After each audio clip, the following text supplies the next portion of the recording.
Amatakwepe. I'm Betty Wester. Hello, my relatives. Today is a good day.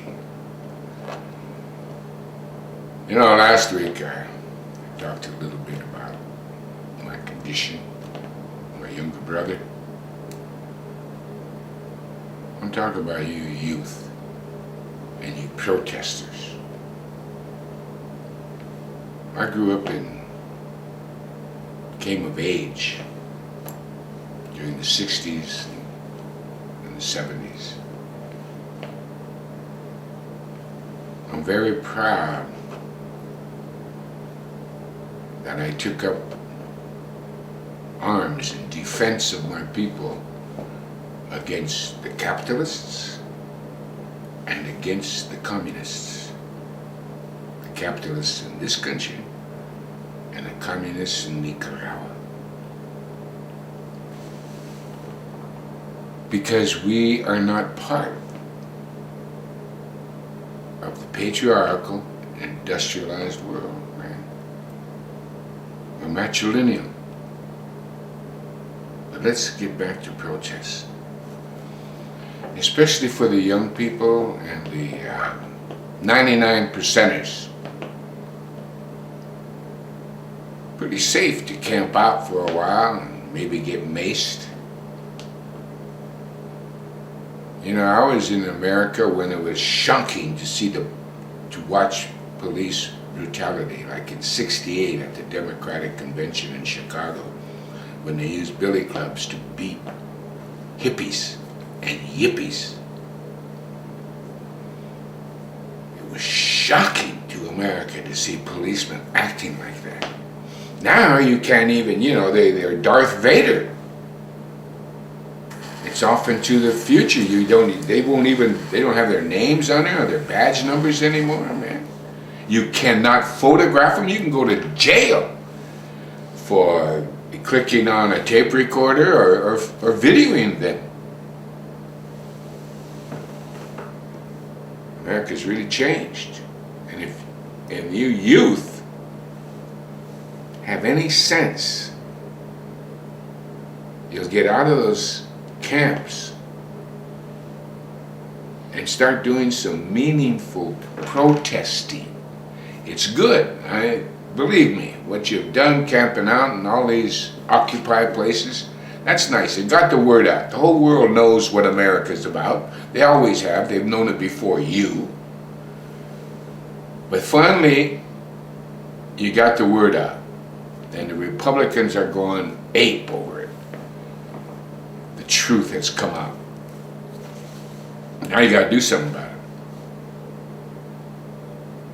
it. And I'm not saying you have to take your life in your own hands or risk your bodily functions. I'm not saying that. To me, that's not protest. Protest takes thought. Protest takes strategy.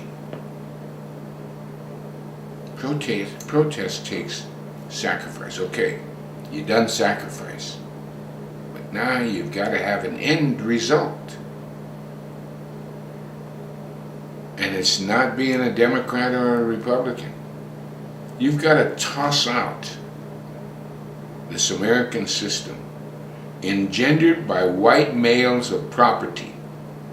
That's the fact of colonial times. That's the fact of how this country, you know, it took a lot of protests, militant and other way, to get all the citizens of America to vote.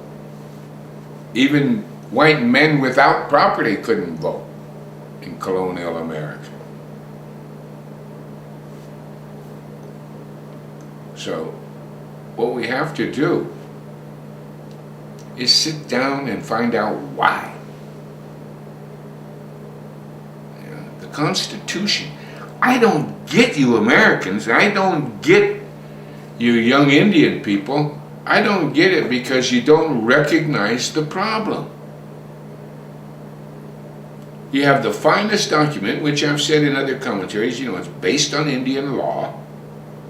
the Constitution of the United States. That's Indian law. That's why I am so rabid about it.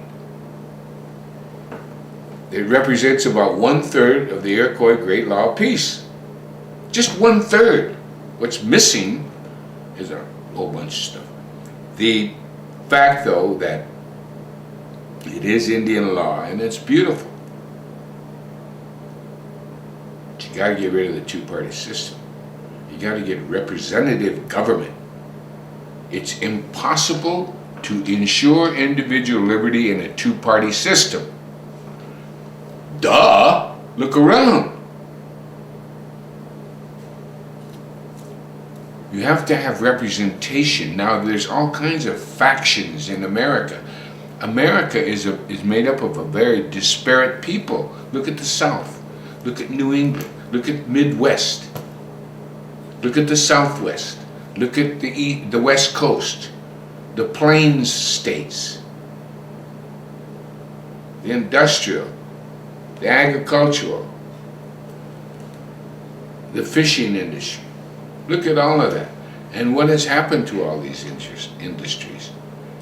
You allowed the 1%, and now you're complaining about it. You allowed them to empty the production of goods and services out of this country.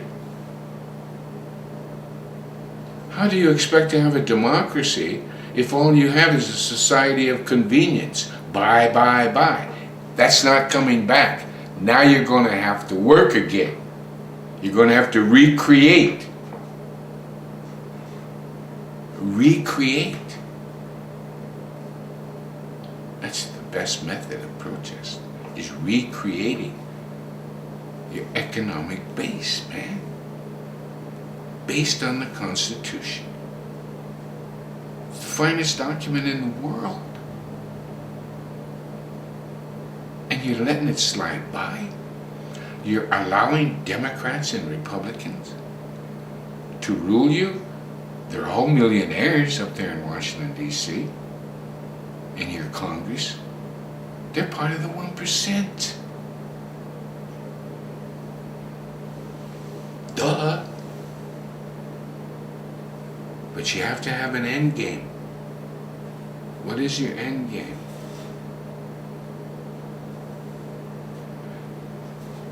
How did the American Indian movement survive its militancy? I mean, we took up arms, man. We're the only protest movement that took up arms in front of the world.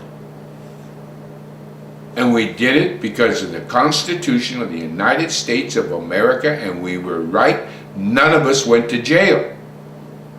Not one person was convicted of the original charges against us.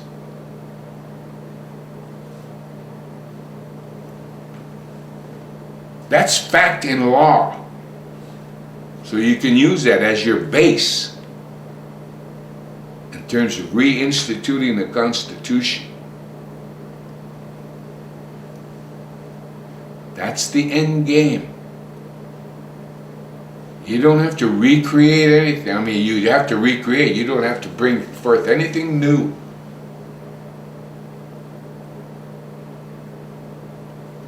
In other terms, it's called revolution.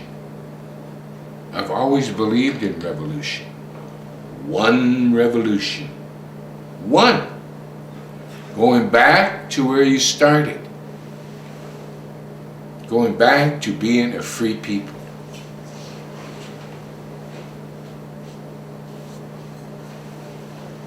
Alright? But you have to strategize it out. You have to sit down there and take the time. Beginning, a middle, and an end. Like writing a story. Like writing a novel. But this time it's history. Dope Shaki.